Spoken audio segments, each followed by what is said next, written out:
clarifications will be sought from the team led by Professor Gibu Muigai, Senior Counsel. The first clarification I seek is as follows. As regards the requirements of Article 140, and just remaining within Article 140, and even considering that the 4 new commissioners only arrived in, was it September last year? And whatever it is they've been doing on a day-to-day basis, please clarify in my mind, because it's a major issue here, what the constitutional role of the 6 commissioners is under Article 140. And once you tell us what it is,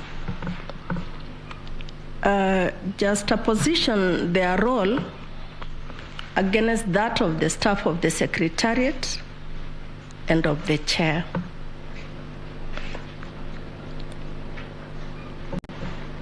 To the same team, and that is as per Article 138 3C, to the same team, of course, numbers are critical. They are, for me, they are. Because that is a mandate of 138 4A and B, the threshold, the 50% plus 1. And numbers are important for as long as they are not negated by any other process. And numbers would point to a good election, a good result, if they are not affected by anything else. And if Article 138 4 A and B are not enough, deriving from them, this court in 2017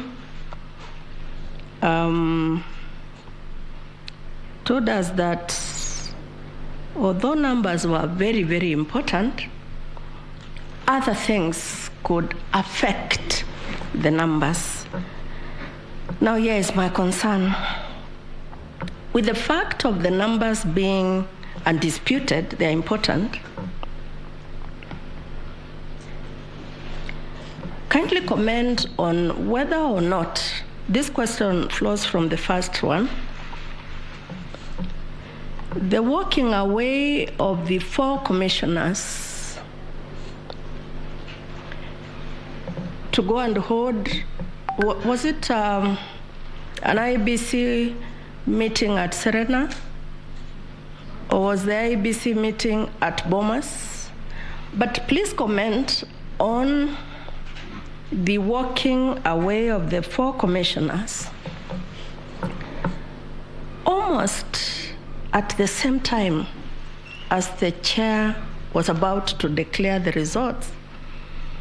And in fact, I recall, because I was glued on TV myself, among their first words were that we have done an excellent job as concerns this election. But the results that the chairman is about to release are his results. So please comment for my benefit that working out, and how was it timed? You've got to know, because these are your clients, that they would be walking out of Bomas to Serena to allow all media houses, in fact, except for the violence that occurred at Bomas, the split screens of media houses would have been showing each one of them addressing us, the Kenyan voter, at the same time. In fact, at one moment there, I thought the team at Serena would give us their numbers, and the team at Bomas was going to give us their own numbers. So my concern is, does their walking out mean anything under Article 140? If it does, what is it? If it doesn't, why not?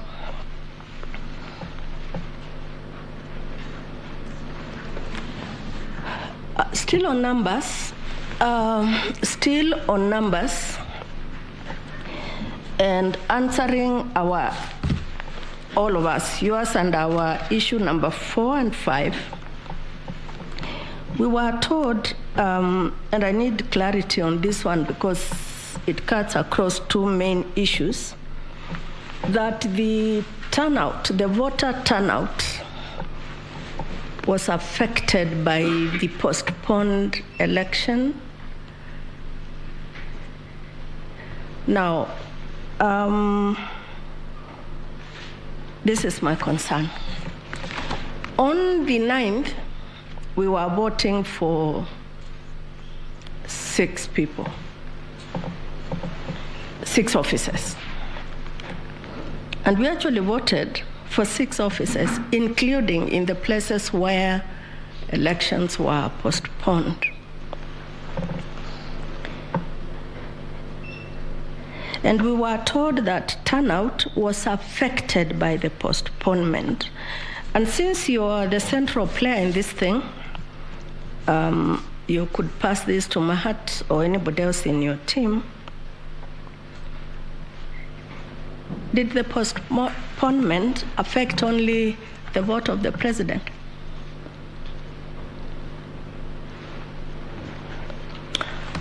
And since we are in the habit of taking judicial notice, and since I am in a position to take judicial notice of the fact that elections have since happened in the postponed areas,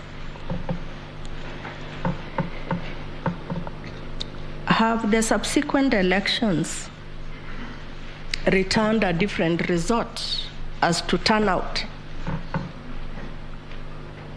Because that happened, was it Monday? And we have yet to write a judgment. If they are affected, in what respect?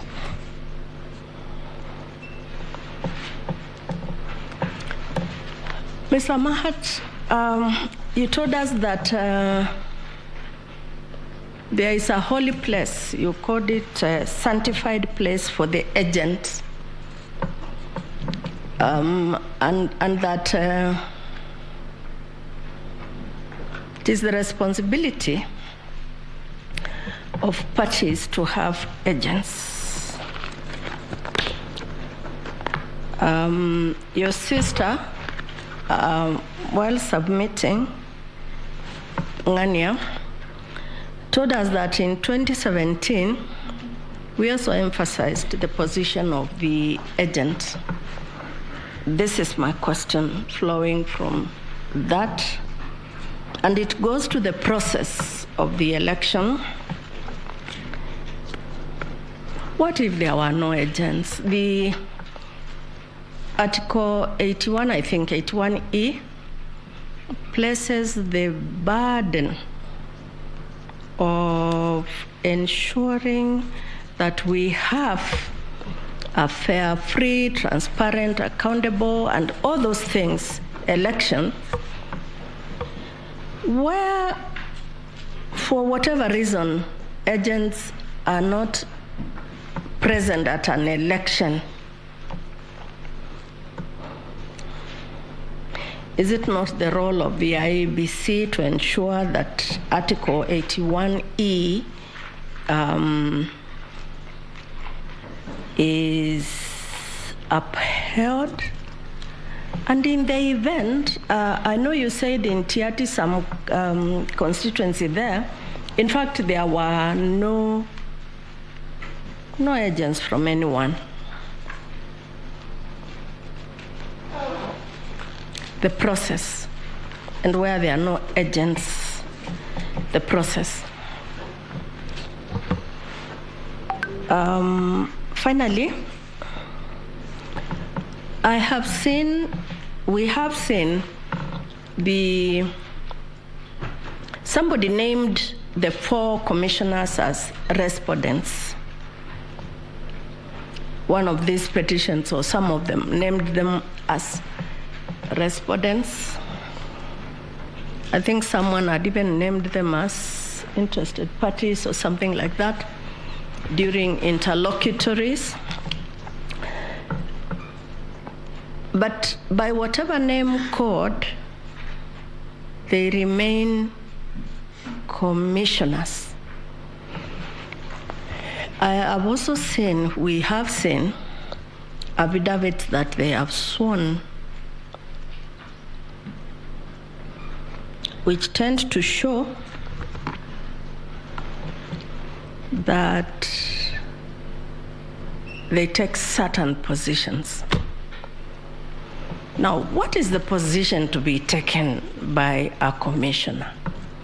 Is it a position of the party, any party, or is it the neutral position of the IEBC? And when they take, as I think they have done in this case, the position of any side,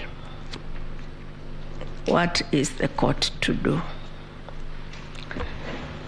Did I say finally? Then I'll say the second finally. That Kenywa's call, Mr.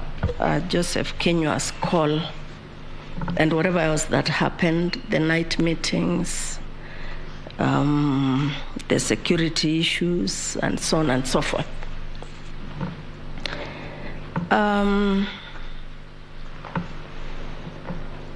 The name of this commission starts with the letter I, which says, I stands for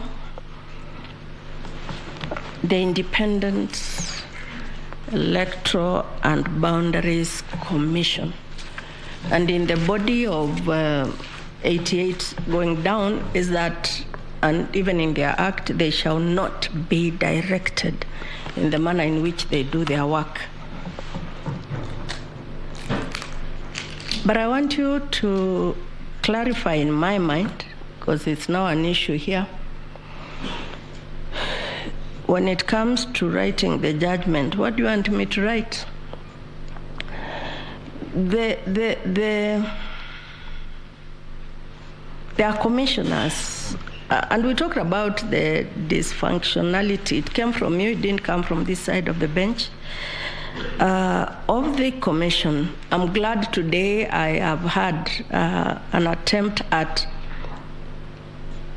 answering my question yesterday as to when it became dysfunctional, but I'm still waiting for answers from the person to whom the question was directed, which is the petitioners.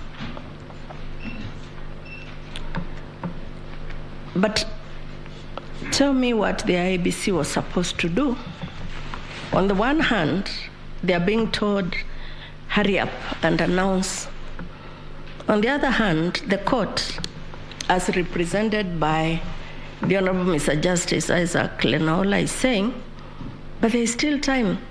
There is yet another day before you can announce. What is the IEBC to do? Thank you. Thank you very much. Thank you, President. Thank you,